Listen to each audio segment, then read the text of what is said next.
अगर भारत में औरतों को जबरदस्ती चिता पर जलाया जाता था तो एक सीधा सवाल है, रामायण और महाभारत में इसका एक भी उदाहरण क्यों नहीं? या फिर हमें जो बताया गया वो पूरा सच नहीं था?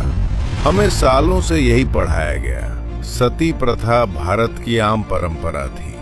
लेकिन जरा अपने ही ग्रंथ खोलकर देखिए, रामायण महाभारत यही हमारे एंट्री लेवल टेक्स्ट्स हैं, जनता को समझाने के लिए लिखे गए ग्रंथ। रामायण में विधवाओं की सूची देखिए, कौशल्या, कैकेयी, सुमित्रा, मंदोदरी।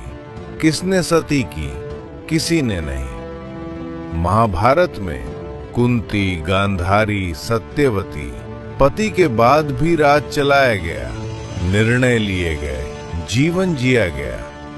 अगर सती नियम थी तो ये स्त्रियां अपवाद क्यों हैं? अब सच सुनिए, इतिहास में इच्छा मृत्यु के उदाहरण मिलते हैं, पुरुषों के भी स्त्रियों के भी। इसे कहा जाता है अनुगमन। जापान में समुराई भी करते थे, लेकिन ये सती नहीं थी।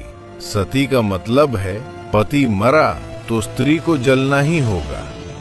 ऐसा कोई आदेश, कोई शास्त्र, कोई उदाहरण नहीं मिलता। अब जरा कहानी का वो पन्ना खोलते हैं जो अक्सर पढ़ाया नहीं जाता। अब ध्यान दीजिए, खुद अंग्रेजों के रिकॉर्ड कहते हैं जिन हजारों सती मामलों की बात की गई उनमें से 90% सिर्फ बंगाल और कोलकाता के आसपास दर्ज थे। पूरा भारत कहाँ गया? राजस्थान, महाराष्ट्र, दक्षिण भारत, खामोशी।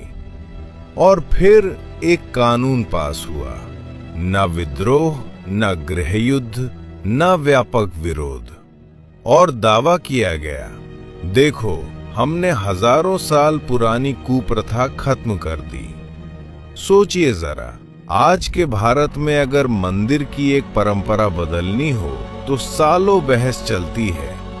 तो क्या सच में पूरे भारत की एक भीषण परंपरा एक इतनी आसानी से गायब हो सकती है?